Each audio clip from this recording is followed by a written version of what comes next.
베드로 후서 2장 1절, 2절, 3절입니다. 신약성경 385쪽 베드로 후서 2장 1, 2, 3절입니다.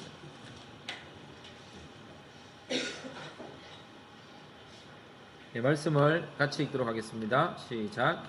그러나 백성 가운데 또한 거짓 선지자들이 일어났었나니 이와 같이 너희 중에도 거짓 선생들이 있으리라. 그들은 멸망하게 할 이단을 가만히 꺼려들여 자기들을 사신 줄을 부인하고 임박한 멸망을 스스로 취하는 자들이라. 이것이 그들의 호색하는 것을 따르리니 이로 말미암아 진리의 도가 비방을 받을 것이요 그들이 탐심으로써 지어낸 말을 가지고 너희로 이득을 삼으니 그들의 심판은 옛적부터 지체하지 아니하며 그들의 멸망은 잠들지 아니하느니라. 아멘. 거짓을 판명하는 것은 참 쉽지 않은 것 같습니다. 근데 어떤 이야기에 따르면 위조 지폐를 감별하는 사람들이 하는 일이 있답니다. 위조 지폐를 감별하는 사람들이 뭐가 가짜인지를 많이 보는 게 아니라 매일매일 진짜 지폐만 본다는 거예요. 진짜 지폐만 계속 보고 있으면 그냥 가짜 지폐는 그냥 보인다는 거예요. 예. 참 재미난 것이 이 땅에 이단들이 참 많은데 이단이 등장할 때마다 이단에 대해서 자꾸 알려주는 것 같아요. 이런 게 이단이야, 이런 게 이단이야, 이런 게 이단이야, 저 이단은 이게 잘못됐어요. 그것도 맞아요. 하지만 그것보다는 이단이 등장할 수밖에 없고 그들이 가르치는 것을 감별해내도록 만드는 진짜를 좀 더 정확하게 알고 진짜에 대하여 정확하면 뭐가 가짜인지는 그냥 드러날 텐데 자꾸 우리는 가짜를 더 많이 연구하려고 하고 거기에 호기심을 더 많이 갖게 만드는 것 같아요. 예, 그래서 한번 붙어보고 싶기도 하고, 예, 같이 있어보고 싶기도 하고, 예, 성경도 그렇고, 예, 우리에게 하시는 그 말씀의 근본적인 뜻은 뭐냐면, 예, 정확한 것을 더 정확하게 하는 것, 진리에 더 가까이 가는 것, 그게 훨씬 낫다는 거죠. 자, 그것을 아주 오늘 성경은 묘하게 설명하고 있습니다. 2장 1절을 이렇게 시작하고 있습니다. 그러나, 그냥 단어 가지고 제가 뭐 말하고 싶은 게 아니라 그러나라는 말은 앞에 하고 뒤에 하고 다르다는 뜻이겠죠. 그러면 앞에 뭐가 있었는지 보니까 19, 20, 21절을 같이 보겠습니다. 1장 19, 20, 21절 시작. 또 우리에게는 더 확실한 예언이 있으니 어두운 데를 비추는 등불과 같으니 달이 새어 샛별이 너희 마음에 떠오르기까지 너희가 이것을 주의하는 것이 옳으니라. 먼저 알 것은 성경의 모든 예언은 사설에 풀 것이 아니니 예언은 언제든지 사람의 뜻으로 낸 것이 아니요 오직 성령의 감동하심을 받은 사람들이 하나님께 받아 말한 것임이니라. 그러나 이제 나오는 거죠. 분명히 뭐라고 얘기했냐면 사사로에 풀지 마라. 그리고 하나님의 말씀이 너희에게 쫙 비춰가지고 뭔가를 쫙 비추기 전까지는 좀 가만히 있어라. 가만히 있으라 했고, 그 다음에 사사로에 풀지 마라 했고, 사람의 뜻으로 낸 것이 아니라 했습니다. 그런데 2장을 보니까 어땠습니까?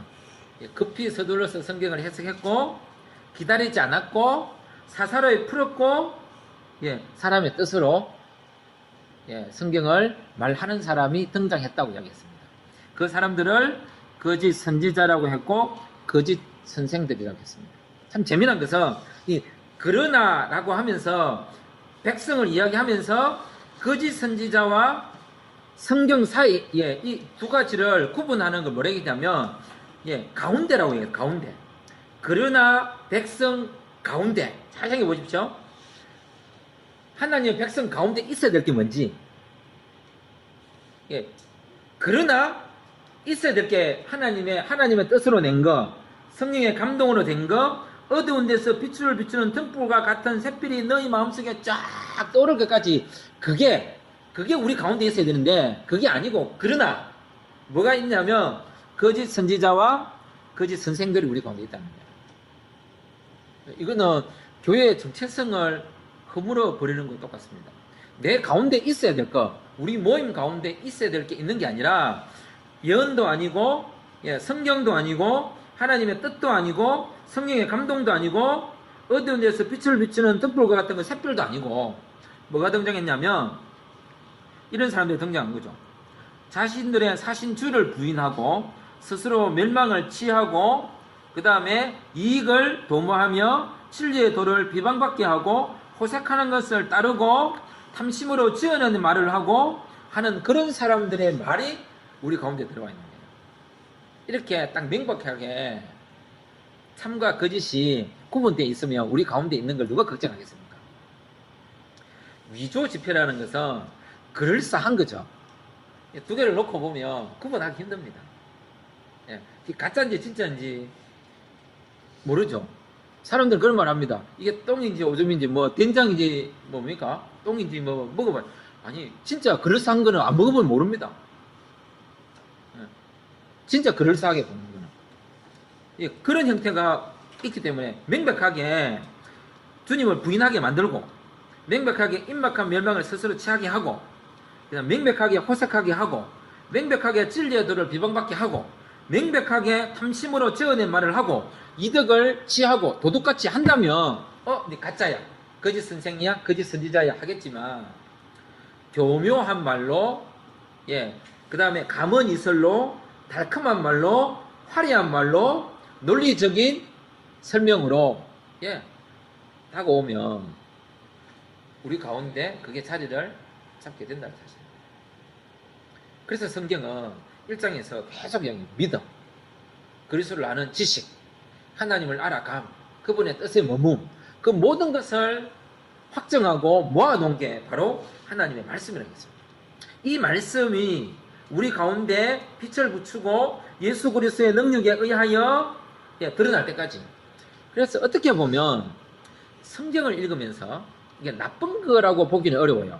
틀렸다라고 말하기 어렵지만 성경을 가지고 자꾸 교훈을 찾아내려고 하는 거. 그 다음에 성경을 가지고 읽으면서 자꾸 적용점을 찾아내려고 하는 거. 어느 정도 그거 필요하긴 해요. 그 다음에 성경을 가지고 무슨 자신이 살아가는 삶의 노하우를 찾아내려고 하는 거.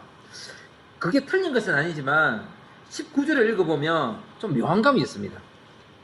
또 우리에게는 더 확실한 예언이 있는데 어두운 데를 비추는 우리의 삶의 어두운 부분, 이 세상의 어두운 부분, 내가 살아가는 삶의 환경의 어두운 데를 비추는 등불과 같은데 날이 새어 샛별이 떠오르기까지 주의하라. 말씀이라는 것은 그냥 읽는 거예요. 그래 하나님 말씀 빛이니까 빛은 빨간빛, 빛은 노란빛, 빛은 조각빛, 화려한빛 이런 빛이 내가 그 빛을 보고 설명하는 게 아니라 빛이 그냥 나를 비추는 거죠. 빛이 그냥 비추면 빛이 비추자. 내가 감출 수 없다. 내가 이거 있어요. 내가 이거 있어요. 여기도 감춰놨네요. 내가 찾아내는 게 아니라 빛이 비추면 내가 감추어 놓은 게 그냥 다 드러나는 거예요. 이게 묵상입니다. 이게 진실된 성경 해석이고 뭔가를 자꾸 조각하려고 하고 여기에다가 뭘까 첫째, 둘째, 셋째를 만들어내려고 하고 이것은 틀린 것은 아니지만 좀 더 성경의 묵상과 하나님과 가까이 가는 그 말씀의 깊이 가운데 들어간다고 할 때에 그것은 바로 이런 의미가 아닐까 하는 거죠. 지어내는 게 아니라고 했거든요. 사람의 뜻으로 한다고 했는데 이 사람들은 어떻게 한다고 했냐면 3절에 이렇게 했습니다. 그들이 탐심으로서 지어낸 말을 가지고 간다. 뭔가 지어내고 조각하고 논리를 맞출 때는 뭔가 이유가 있겠죠. 자기에게 불리한 논리를 만들어낸 사람은 없을 거란 말이에요. 그 논리라는 것은 대부분 논리적으로 보이지만 결국은 자기 이익을 위해서 논리를 만들어냅니다. 논리를 만들었는데 자기가 손해보는 사람이 누가 있겠습니까? 자기가 공격받으려고 논리를 만들어내는 사람이 없을 거란 말이에요.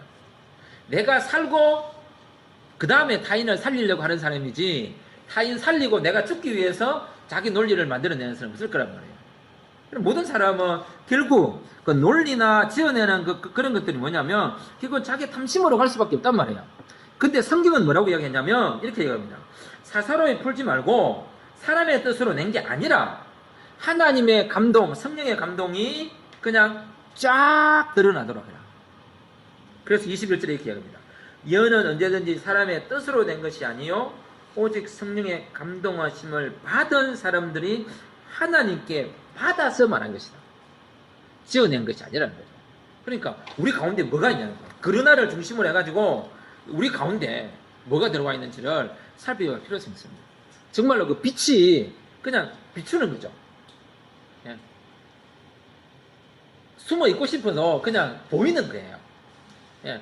어쩌면 그 의료 장비로 이야기하면 엑스레이를 넘어서서 CT를 넘어서서 MRI를 넘어서는 정도까지 예. 다 보이는 거죠. 그냥 본인 스스로 빛이 오는 거 알고 이래 끄집어내는 사람 누가 있겠습니까? 이미 빛이 비추고 나면요 끄집어내는 것은 고백이 아닙니다. 그건 드러난 거지. 예. 우리가 항상 고백을 자기 의로 만들어갈 가능성이 있습니다. 이런 의미에서는 진리가 오고 빛이 비추니까 부끄러워서 내가 잘못했어요 이거 있어요 이래 하는데 그거는 빛이 와서 드러났기 때문에 자기 고백화 됐을 뿐이라는 거죠. 그래서 고백조차도 자기 의가 될 수도 없고 고백조차도 내가 한 게 아닙니다. 드러나서 고백하는 것이지 딱 그랬습니까? 들키기 전에는 아무도 고백하지 않습니다. 그래 10계명이 있죠. 10계명인데 11계명이 있어요. 뭔지 아세요? 들키지 마라. 1계명부터 10계명까지 다 있어도 안 들키면 됩니다. 근데 뽀록 나고 들키니까 못 이기는 척 하면서 고백하고 변명하고 말하는 거 아니겠습니까? 집에 아이들도 그렇고요. 남편과 아내도 그렇고요. 다 안 들키면 말 안 합니다. 진짜. 어찌어찌 빨리 하다가 주변에서 나오면 이거 먹고 이러면 또 뭐 어쩌고 저쩌고 이야기하고 뭐 감춰놨는데 나오면 또 이야기하고 안 들키면 절대 말하지 않습니다. 우리가 누굽니까? 우리가 그렇게 쉽게 고백하고 자수할 사람들이 아닙니다. 자수하면 지는데요. 어느 누구도 지는 것을 원하는 사람이 없단 말이에요. 감추어지고 안 들키야, 그죠? 뭔가 감추고 있어도 이게 어깨 뽕이 들어가고 힘이 들어가는 건 뭡니까? 안 들켰으니까. 말씀의 역할은 그런 거. 그런데 거짓 선지자들은 있는데 그 사람들이 우리 가운데 들어와서 하는 일이 뭐냐? 가문 이설로 우리를 유혹하는 거죠. 1절에 이렇게 얘기합니다. 이 사람들이 가만히 들어와서 멸망하게 이단을 어떻게 했냐면 가만히 끌어들였다. 살포시 들어와서 살포시 들어갈 때는 내가 이단인데 하고 오지 않습니다. 우리 교회 앞에 들어오겠죠. 뭐가 들어오지 말했죠. 그런다고 안 들어오겠습니까? 그런다고 안 들어오면 신천지 아닙니다. 그 사람. 저 붙여놓은 게 무슨 의미인지 알겠어요. 하지만 저거 붙여놨다고 안 들어올 사람 아무도 없습니다. 도둑 들어오지 마세요. 안 한다고 그 집에 도둑 안 들어옵니까? 그렇지 않습니다. 어떻게 해서든지 이단들은 들어오고, 그 이단이 명백하게 탈을 쓰고 내 이단인데 하고 들어오면 얼마나 쉬워요. 근데 그런 이단만 있는 게 아니고, 가만히 끌어들여서 사신주를 대놓고 부인하는 게 아니라, 은연중에 그럴까? 그럴 수도 있겠다? 정말인가? 의구심을 갖게 만들어, 또 다른 주님을 찾거나, 우리를 사신 주님에 대하여 의문을 품게 만드는 것도 있습니다. 의심이 나쁘다는 게 아니라요. 분명한 그 주님에 대하여 믿음을 저버리게 할 가능성이 많다는 거죠. 그 화려한 말, 감언이설, 그럴싸하게 들리는 어떤 말씀들. 그래서 선포자가 하는 설교나 가르치는 선생님들이 하는 그 메시지는요, 누가 설교를 하고 누가 말하느냐에 의하여 달라지는 게 아닙니다. 내용으로 증명하는 겁니다. 늘 자주 이야기하지만 그 목사님이 설교했기 때문에 그 설교 내용이 맞는 게 아니고요. 맞는 내용을 설교했기 때문에 그 목사님이 맞는 거예요. 우리 자칫 잘못하면 그 목사님이 말했던데요. 그래서요. 그런 아무 의미가 없습니다. 옳은 말을 가지고 말을 했기 때문에 그 사람이 옳아 보인 거지, 그 사람이 말했기 때문에 옳은 게 아니라는 거죠. 거기에 젖어들게 되면 사람은 이게 붕 뜨게 됩니다. 자꾸 띄우거든요. 띄우면 자기도 모르게 자꾸 MSG를 칩니다. 양념 칩니다. 이게 자꾸 부풀려지는 거예요. 자꾸 부풀려집니다. 이게 나도 원하지 않았는데 이게 변명할 기회와 내가 한 말에 대하여 누가 말을 덧붙이죠. 나는 안 덧붙이는데 남이 덧붙여요. 그래서 튀어나와 이미.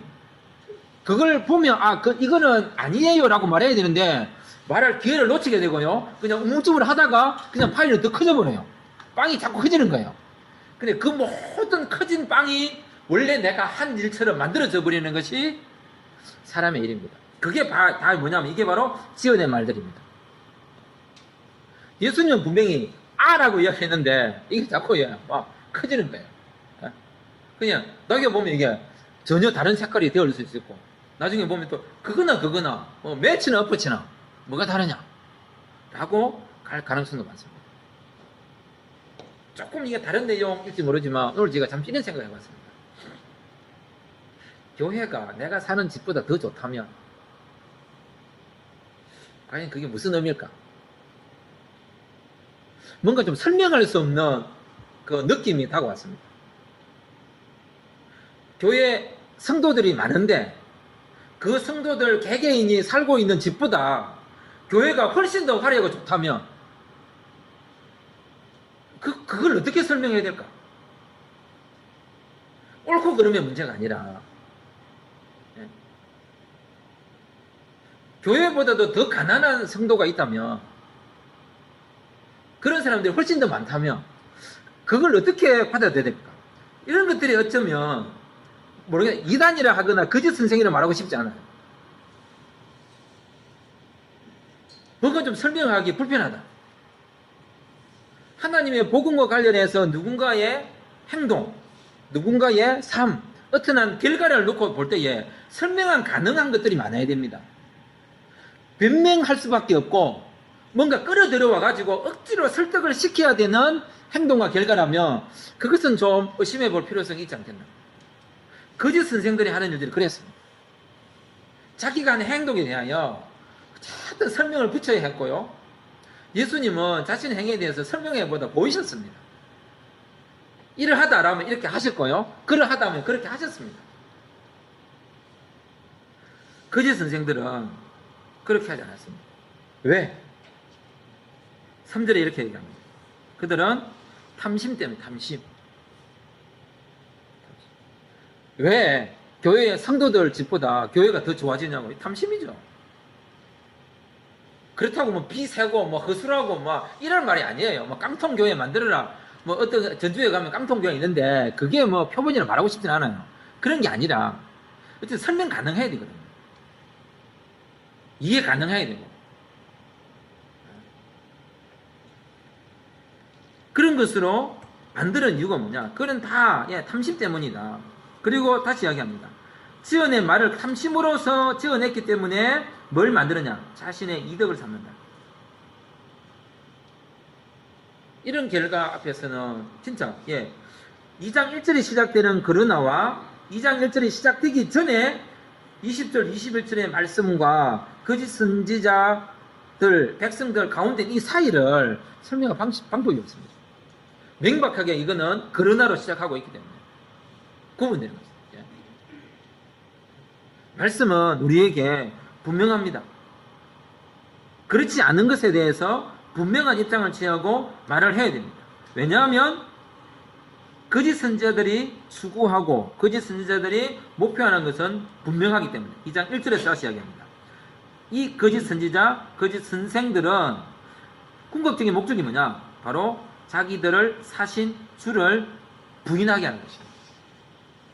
예수님을 부인하면 어떤 결과를 얻고요? 당연히 멸망하는 거죠. 우리를 망하게 하려고 하는 거죠. 가문이설로 하고 화려하게 하고 그 축복이라고 해놓았더니 결국은 이게 아닌 거예요. 그런 사건들은 마태복음에서는 노락질하는 이리와 같고 양의 탈을 썼다고 이야기했고요. 예레미야에서는 이렇게 얘기했습니다. 거짓 예언하고 달콤함을 좋아하고 화려한 걸 좋아하고 지나친 이득을 만들어내고 하나님의 말씀을 도둑질하여 미혹하고 한다고 했습니다. 헛된 꿈을 심어주고 막 꿈 이야기하고요. 예. 사람에게 실제 사실을 이야기하는 게 아니라 말을 들어가지고 이해가 되도록 만드는 거죠. 하나님의 말씀이 어려운 이유는 본인하고 부딪히기 때문이겠죠. 말씀이 쿡 찌르니까 아프잖아요. 말씀의 빛이 쿡 들어오니까 뭔가 좀 다른 사람한테 안 보여야 되는데 이게 뭐 투명 유리처럼 싹 다 보여버리니까 불편한 거죠. 그래서 좀 이게 빛이 들어오지 않는 유리를 좀 만들고 싶은 거예요. 예. 세상은 우리를 안 보이게 하고, 요즘 그런 상황이 많죠. 밖에서는 안 보이고 안에서는 보이는 거, 이런 걸 원하는 것 같아요. 예. 우리는 세상을 보고 세상을 지적질하는 거예요. 이게 잘못됐어, 이게 잘못됐어. 우리는 다 보이는 거예요. 그러면서 세상은 우리가 안 보이는 거죠. 그런 가르침이 많았으면 좋겠다고 생각하고 있지 않는가. 예. 또한 동시에 말씀들을 분명하게 말하고 있는 그 예언의 말씀들을, 성경의 하나님의 뜻의 말씀을, 성경의 감동의 말씀을, 하나님께 받아 말한 이 말씀을, 자꾸 성경을 그 도덕책이나 윤리책으로 만들어가는 사람들이 있습니다. 이 곤란합니다. 성경은 윤리 이상입니다. 잘못된 것은 잘못된 겁니다. 어떤 특정 부류에 하는 기독교 연구를 하는 사람들 중에 그래서 모든 잣대를 윤리로 보는 거예요. 옳고 그르고 윤리고, 거기에 뭐 희생도 없고 용서도 없고요. 진짜 십자가라는 게 존재하지 않습니다. 십자가는 용서와 사랑만 있는 게 아니고요, 잘못된 것에 대해서는 단호합니다. 공의와 정의라는 것들이 분명히 살아있는 것입니다. 왜요? 하나님이 공의로우신 분이기 때문에. 그래서 우리 자신들이 거짓 선생들이 하는 여러 가지 그 수작에 놀아나지 말아야 돼요. 그게 안 놀아나려면 어떻게 해야 되느냐? 그러나 이전에 말씀인 1장 20절 21절에서 말하고 있는 이 성경에 대한 분명한 이해, 성경을 더 들여다보고 성경 말씀이 그러한가 하여 이것을 더 묵상하고 그 성경 말씀을 그대로 받는 자세가 필요합니다. 거짓 선생들이 우리를 유혹하려고 하는 것은 여러 방면에서 일어나고, 착각하게 하면서 일어나고, 그럴싸하게 하는 것들을 만들어내어서 유혹합니다. 이들의 목적은요, 자신의 이익을 위해서는 누구라도 무너뜨리는 것이 목적입니다. 그래서 이단들은 이단의 수괴들이라 할까요? 이단의 왕처럼 할까요? 이들의 오너들은 잘 살죠. 잘 삽니다. 너무 희한하지 않습니까? 하나님의 말씀을 가지고 하는 사람들 보면 그 사람들은요, 희생이 없고요, 나눔이 없습니다. 돈을 가진다는 게 문제가 아니에요. 어떻게 나누고 어떻게 쓰느냐가 문제죠. 그게 존재하지 않는 거예요. 누군가가 이야기했더라고요. 많이 가진 사람이 많이 내는 것에 액수가 큰 게 중요한 게 아니라고요. 적게 가진 사람에게 얼마만큼을 요구하는 것조차도 무리가 되는 게 있습니다. 그런 부분들을 고려하고 있느냐를 묻고 있는 겁니다. 고려하냐는 거죠. 그런 측면에서 우리는 교회가 헌금 이야기를 많이 안 하는 것은 매우 바람직한 일입니다. 자발성이죠. 그리고 안 한 데에서 눈총 줄 것도 없고요. 때가 되면 하겠지요. 진짜 이게 헌금하고 안 하는 건 지 복이라면 지가 선택하는 거죠. 저도 그런 고민 많이 했습니다. 목사지만 저희 집에서 버는 돈의 규모와 어쨌든 뭐 전도사 시절에 뭐 20만 원 받고 10만 원 받고 그렇게 생각했대. 그때 결혼해갖고 30만 원 살고 했으니까 그때 비해 보면 뭐 엄청난 수익이죠. 근데 그걸 11조를 뗀다고 아니라 안 뗀다고 생각해 봤습니다. 내가 매달 11조를 우리 집에 식구가 다 안 떼면 어느 정도의 부가 창출될까? 상상 이상입니다. 지금 다 생각해 보십시오. 11절 안 된다고 생각해 보세요. 그걸 하면요, 여러분 차가 달라지고요, 집이 달라지고요, 예? 그 다음에 보험이 달라지고요, 아이들이요, 그 통닭 사주는 게 아깝지 않습니다.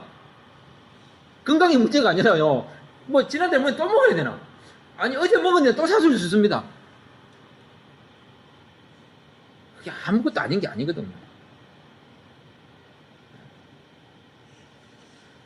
그런 것을 가지고 사람들을 유혹하고 가무실을 하면서도 이래 복 받는다고 성도들에게 막 이게 또 어떤 사람들에게 자기 이단에 들어온 사람들에게 막 바치게 해놓고 그 돈을 지가 다 가져가는 거죠. 왜 그렇게 하겠습니까? 자기 이익을 위해서. 성경이 얘기해놨잖아요. 그들이 탐심으로 지어낸, 그렇게 말을 지어낸 이유가 뭐냐? 탐심이 있었기 때문이고, 그 탐심으로 지어낸 말의 결과가 뭐냐? 다 이득을 삼는다는 거예요. 자기 이득을. 예. 그렇게 화려하게 하고 만들어 놓으면, 드리고, 바친, 그 사람들이 여러분, 영광을 받거나, 존귀이 되거나, 칭찬을 듣는 게 아니라요. 그런 모든 것을 계획한 그 사람이 그 모든 박수를 받습니다. 도둑이죠. 아니 쉽게 말하면 헌금은 성도가 했는데 영광은 왜 지가 받아요? 그건 말이 안 되는 겁니다. 구조상. 하나님의 일은 뭐든지 상식적으로 해야 됩니다. 그래야 예수 안 믿는 사람들이 볼 때 상식적이다라고 이해가 되는 겁니다. 왜 예수님이 가난한 자를 만지시고 아픈 자를 만지시고 왜 그랬을까요? 상식적인 일이기 때문입니다. 그게 무슨 이적을 행하고 내가 예수인데 내가 구원자인데 이걸 말하기 위한 것이 아니라요, 하나님의 진리로 구원을 받는 일은 상식이고, 진리가 일상생활에 침투에 들어가는 것은 상식이고, 말을 이리 했기 때문에 이리 행동을 하는 것이 상식이기 때문입니다. 그 뭔가 대단한 것을 드러내기 위해서 한 게 아니란 말이에요. 예수님이 하시는 거 보면 그냥 너무 당연한 일들을 아무렇지 않게 하시고요, 너무 당연한 일을 또 더 새롭게 만드시고, 바로 그런 일들이거든요. 오늘 성경은 우리에게 말하고 있는 것이 바로 그겁니다. 근데 하필이면 그러나를 중심으로 하여 다 갈라져 있는 거죠. 근데 갈라져 있는 것이 OX로 있는 게 아니라, 이것도 O인데 이것도 O라고 보기도 보면 이 정도인 거죠. 이렇게 무너져요. 자, 이게 제가 O라 했습니까? 우로 했습니까? 어라고 했습니까? 아라고 했습니까? 잡니다. 제가 뭐라고 했죠? 그렇게 하셨어요. 맞습니다. 못 알아듣는 게 그냥 서로 알아듣는 것처럼 이해를 할 뿐이에요. 그러면서 두리뭉실하게 넘어가는 거죠. 내가 너의 두리뭉실하게 말하는 걸 한번 봐줬으니까 나도 한번 봐주고, 이래갖고 이래 가는 거예요. 내 손에만 안 끼치면, 내가 계획했던 대로 흘러만 가면, 내 말이 무주면, 자 보십시오. 말이 무준다는 이게 얼마나 놀라운 건지. 2장 3절 다시 읽겠습니다. 2장 3절. 2장 3절 시작.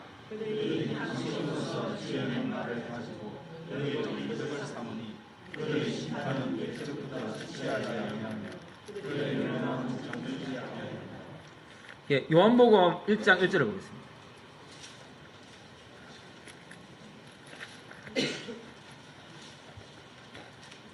요한복음 1장 1절. 1장 1절. 요한복음 1장을 같이 읽겠습니다. 시작. 태초에 말씀이 계시니라. 이 말씀이 하나님과 함께 계셨으니 이 말씀은 곧 하나님이시니라. 창세기 1장 1절을 보겠습니다. 창세기 1장 1절. 같이 읽겠습니다. 시작. 태초에 하나님이 천지를 창조하시니라.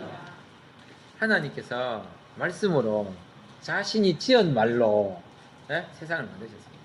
근데 이 거짓 선지자와 선생들이 뭐 했습니까? 자기들이 지어낸 말로 결과를 만들어내거든요. 이들은 그냥 거짓 선생과 선지자가 아닙니다. 뭐가 되고 싶어 했을까요, 이들은? 하나님 되고 싶어 했던 사람들입니다. 그래서 이단들의 수괴들은요, 자기를 신이라고 하는 겁니다. 자기 말이 먹혀 들어가는 거예요. 하나님의 말씀으로 성도들을 바꾸고 교훈하는 게 아니라 그 어떤 누군가의 그 말이 먹혀 들어가 가지고 따르는 것을 순종이라고 이야기하고 있습니다.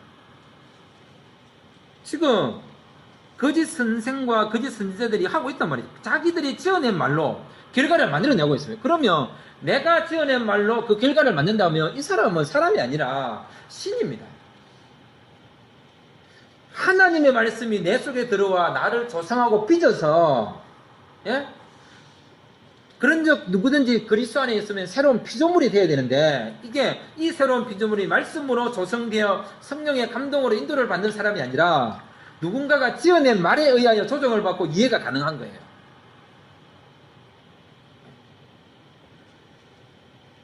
얼마나 이거 완전 다른 형태거든요. 그래서 우리가 이러한 일련의 일들에 대해서 분명한 입장을 취할 수 있게 하는 것은 바로 성경에 대한 정확한 이해. 다른 거 없습니다. 그게 하나님의 말씀인지 아닌지, 예수님 말하고 있는지, 십자가 말하는지, 부활 이야기하는지, 상식적인 삶을 이야기하는지, 그 속에 나눔과 헌신이 있는지, 생명을 사랑하고 인권이 있는지, 그게 아픔과 슬픔이 있는지, 공감함이 있는지. 성령께서 얘기했어요. 성령의 감동이 뭡니까? 성령의 감동을 받아 성경을 기록하는 그 사람들에게 공감하고, 성령께서 우리에게 공감하는데 그 공감된 내가 성령 하나님에게 공감 안 될 이유가 없습니다. 그런데 거짓 선생들은 뭐라는지 자기 말을 따르라고 합니다. 내가 선포한 메시지니까 이 말을 믿으라고 합니다. 그러면 나는 그러면 선포한 그 사람의 말을 공감해주고 따라줬어요. 그러면 지는 뭐 해야 돼요? 지도 내 말을 공감해주고 같이 호흡해줘야 됩니다. 성령의 감동이 바로 그것입니다. 성령은 나를 감동시키시고 나는 그 성령에 따르고 같이 호흡한단 말이에요. 근데 이것은 다 일방적입니다. 내가 선포했으니, 내가 가르쳤으니 내 말이 진실이야. 내 말을 믿어야 돼. 다른 사람 말 듣지 마. 다 가짜야. 다음 들이야. 그런 교사 가르치는 것은 옳지 않아. 이러면서 그게 길이라고만 가르치는 거죠. 뭐가 없습니까? 소통이 없습니다. 말씀은 누구나가 서로 소통 가능해야 되는데 직선적으로 내려가는 구조는 분명히 잘못될 가능성이 많습니다. 왜 그렇게 말할까요? 감추고 싶은 게 많겠죠. 분명히 감추려는 게 있습니다. 교회 재정이 투명하지 못할 이유가 뭐 있습니까? 감추려는 게 있는 거겠죠. 교회 재정의 규모가 정확히 드러나면 세상 사람들이 막 아니 뭐라 하세요? 뭐가 두려워서 재정 공개를 안 하는 거죠? 이단들 다 알아서 씁니다. 다 주면 주의 나라를 위해서 다 씁니다. 그거 몰라야 됩니다.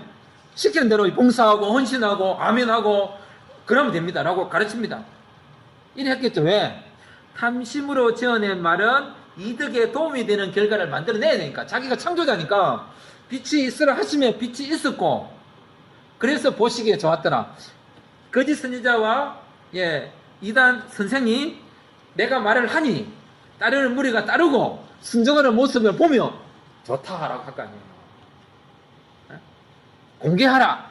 그러면 안 돼요. 이러고 하면 슬쩍 교회를 해치고 분란하고 분간질하고 그런 이상한 사고방식이 시험에 들었다. 우리 교회의 정책에 따르지 않겠으면 다른 교회 가. 제가 한 10년 전에 싸우는 교회가 있었는데 급하게 저를 불러서 저는 그때 교회는 그냥 간사 활동을 했던데 목사님 와서 저를 좀 저희 교회 왜냐니까 그 목사님 그랬대요. 내 목회 방침에 따르지 않은 사람들은 그냥 다 교회 나가라. 이 사람들이 갈 데가 없는 거예요. 그래서 제가 거의 한 3달 정도 제가 아는 의사 선생님들 병원을 다 빌려가고 매주마다 예배를 했어요. 돌아가면서. 어떻게 그런 모르겠어요. 그 깊은 성대는 알 수 없어요. 함부로 비방하거나 뭐 판단하지는 않지만 아까 처음에 얘기했죠. 설명할 수 없는 일이 발생하면 안 된다. 변명할 수 있는 일거리를 만들면 안 된다는 거예요. 말씀이 그다라고 쫙 비춰줬는데 그걸 이제 투명 유리로 뭐니까 반투명 유리로 만들어 가지고 잘 보이지 않게 흐물하게 이렇게 만들어 오면 안 된다는 걸 이야기하는 거예요. 왜 그랬을까요? 뭔가 손해 보는 게 있었겠죠. 분명히 잘못된 부정의와 정해놓지 못한 것에는 내가 이득이라고 하는 욕을 들어도 싸워야 될 때도 있습니다. 그럴 경우도 분명히 있어요. 하지만 그런 경우가 아니라면 말씀이 오늘 우리에게 말하는 것처럼 빛이 비추는 대로 드러나야 됩니다. 어떤 경우도 말씀은 일방적이지 않습니다. 어쩌면 저도 오늘 이렇게 말씀 전하는 것이 일방적이지 않았으면 좋겠습니다. 충분히 소통되는 것이어야 되고, 어쩌면 메시지를 우리 줄 예배라는 거 조금 형식과 좀 더 많은 사람이 참여하는 규모성이 있기 때문에 괜찮긴 한데 좀 다른 모양이긴 하지만 수예배 이런 정도에서는 좀 말씀을 듣다가 좀 의문이 생기면 그렇지 않다고 생각합니다. 하고 질문도 하고 물어보기도 하고 예수님이 메시지 전할 때 물었습니다. 예수님, 저는 그렇지 않다고 생각합니다. 베드로도 묻고요. 다 질문했습니다. 그렇게 싸가지 없도록 예수님 말씀하시는데 중간에 말을 끊어요. 아니, 예수님에게도 가능했던 일이 왜 우리에게는 불가능하죠? 예수님은 그런 일들을 너무 쉽게 하시도록 용인하셨는데 우리에게는 왜 그렇게 많은 형식을 통해 가지고 좀 이게 격을 만들어야 되는 것으로만 갖추고 가냐는 거예요. 격을 깨자는 게 아니에요. 분명히 형식과 격에는 하나님께서 우리에게 주신 조직과 질서라는 게 분명히 있습니다. 인간은 악하고 더 편안함을 추구하기 때문에 그 정도의 어느 정도의 질서를 잡는 것이 주지 않으면 방종과 질서가 깨어질 가능성이 있습니다. 그래서 하는 거 맞습니다. 하지만 더 높은 자유, 더 높은 영성, 더 높은 말씀에 대한 깊은 바다에 빠져들기 위해서 좀 더 말씀 자체에 집중하면 더 좋지 않을까. 성경이 뭘라고요? 아무것도 아닌 단어 같지만 이 그러나가 이 한 단어를 가지고 우리 안에 뭐가 있는지 묻고 있는 것입니다. 우리 백성 가운데, 우리는 교회 가운데 뭐가 있는지, 나의 삶 가운데 뭐가 있는지 알게 모르게 가만히 들어 이단의 속삭임, 거짓 선생들의 가르침, 그들의 수작에 놀아나지 않기 위해 집회 감별사가 위조 집회가 틀린 걸 자꾸 찾아내기 위해서 틀린 걸 연구하는 것이 아니라 진짜 집회를 많이 보고 있다는 거예요. 그래서 임신했을 때 그런 거 있죠. 사진도 예쁜 거 보죠. 아니 예쁜 걸 보기 위해서 뭘 봐야 돼요? 안 좋은 걸 자꾸 봐야 돼요. 추남 추녀를 많이 봐야 될 거 아니에요. 예를 들자면 인격적 모독이나 뭐 성참 이런 거 아닙니다. 절대 분명히 이야기해 놨습니다. 녹음시켜놓고 그거 아니거든요. 그러면 진짜로 가짜들을 자꾸 봐야 될 거 아니에요. 가짜들을 많이 보면 저게 가짜야 싶어서 진짜를 보면 와 할 건데 그게 아니라 자꾸 예쁜 말 하게 하고 예쁜 노래 듣게 하고 예쁜 사진 엄마 얼굴도 그 얼굴이 아니면서 왜 김태희 얼굴을 자꾸 애한테 보게 해요? 엄마가 왜 김태희 얼굴을 자꾸 보고 있어요? 전지현 얼굴을 보고 있고 이해가 될 수 없습니다. 본인 얼굴이 아닌데 저 집사람도 그런 음악을 듣길래 듣지 말았습니다. 네 좋아하는 거 들어있습니다. 뭐 효과가 있는지 모르겠지만 본인 좋아하는 게 해야죠. 아닌 걸 그게 막 뒤돌아 본다고 그게 돼요? 진짜에 집중해야 됩니다. 진짜에. 괜한 것에 자꾸 올라가지 말고요. 진짜를 보면 그냥 가짜는 보입니다. 진짜를 맛보면요. 그 가짜는요 신경 쓰지 않습니다. 진짜를 아는데도 가짜에 자꾸 왜 마음이 갈까요? 뭔가 좀 허한 게 있죠. 여기 삶에 좀 불평이 있거나 짜증이 난 게 있을까요? 그건 하나님 때문에 생긴 짜증이 아니고요 옆에 있는 인간 때문에 생긴 짜증일 겁니다. 다른 이유가 없잖아요. 하나님이 우리를 괴롭히시지 않으니까.